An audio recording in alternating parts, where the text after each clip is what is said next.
You're making $100,000? So why is your bank account crying by the 20th of every month? Spoiler alert, you aren't rich. You're just expensive. We're pulling back the curtain on the earn and spend trap that keeps high-earning professionals, people just like us, completely broke. You think you're successful because of that shiny title on your business card, but let's be honest, your balance sheet tells a much sadder story. If your wealth doesn't grow while you sleep, you're just an overpaid laborer.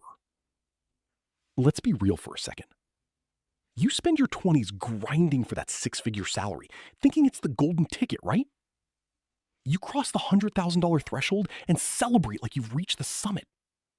But then, the lifestyle creep kicks in. It's like a silent thief. Suddenly, you're not just paying for rent, you're paying for a luxury apartment that costs 35% of your take-home pay. You aren't just eating.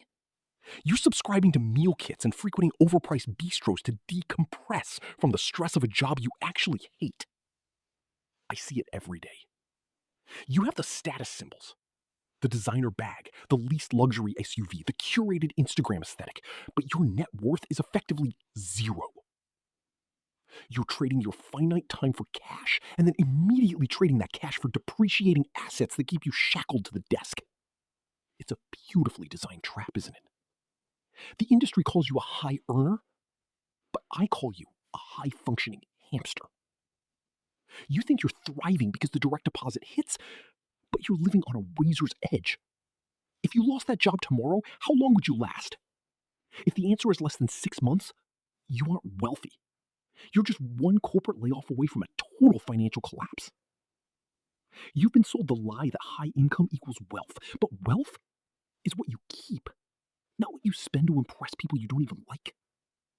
Stick around because we are going to dismantle this broken mindset piece by piece, and I'm going to show you why your current path is a dead end.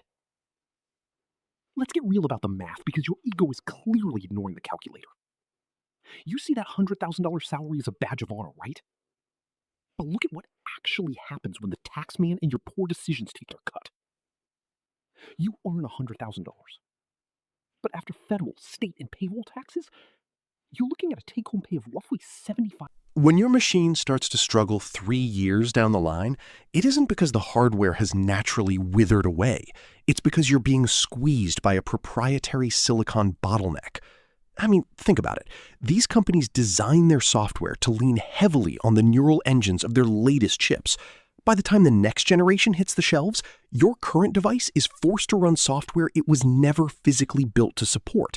It's like trying to run a professional editing suite on a pocket calculator. That performance cliff? It's completely artificial. Those software updates start as minor inconveniences. Maybe it's a slightly longer boot time or a stutter in an animation. You ignore it. You assume it's a temporary bug. But it isn't a bug. It's a deliberate recalibration. They are pushing your hardware to its thermal and computational limits to manufacture a sense of inadequacy.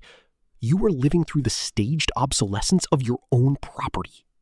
Even if the device could handle your daily tasks just fine, the ecosystem around it is engineered to make it feel ancient. It is a brilliant way to ensure that your relationship with technology is one of constant cyclical debt. You aren't buying a product anymore. You are simply leasing a temporary experience. And just when you've grown accustomed to the interface, just when that battery starts to show its age, the company drops a mandatory update that turns your once snappy device into a stuttering relic. But here is the crazy part. There is a much more sinister layer to this. It isn't just about the hardware you own, right? It's about the data you've locked inside it. And that is where the trap truly snaps shut. Look, the trap I'm talking about, it isn't just about hardware you can no longer open with a screwdriver anymore. It's something deeper. A systematic erosion of your professional autonomy.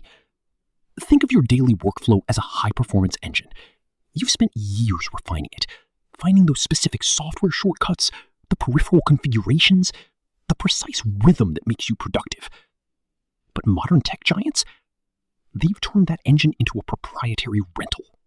You see, when you buy into their ecosystem, you aren't really buying a tool. you're signing a restrictive contract where the fuel is your own unique professional behavior. Take those AI-optimized features appearing in every professional suite. They pitch it as efficiency, a way to help you draft emails or organize projects faster, right? But look beneath the hood. If you earn 100K and commit 30K a year, in 5 years, you aren't just looking at 150K in cash. With the magic of compounding, you're looking at over $185,000. That's a down payment on freedom, not a down payment on a depreciating car. By year 10, you've crossed the $500,000 mark.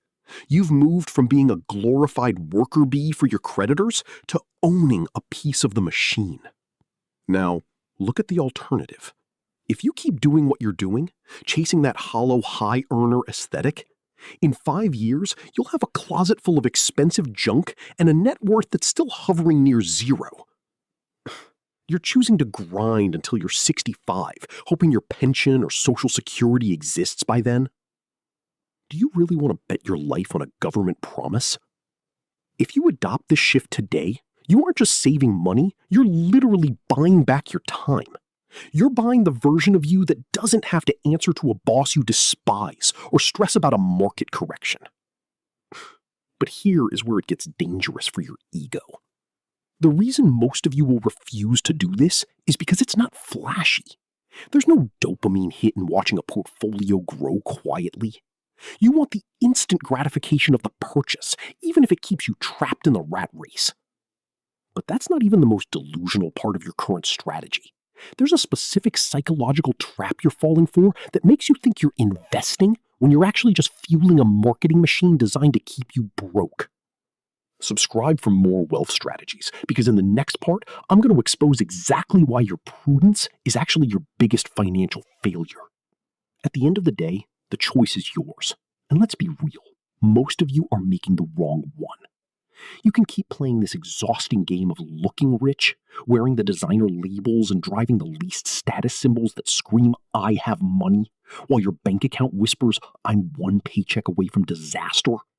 Or, you could actually try being wealthy for once. Stop funding the lifestyles of luxury brand CEOs and start funding your own independence.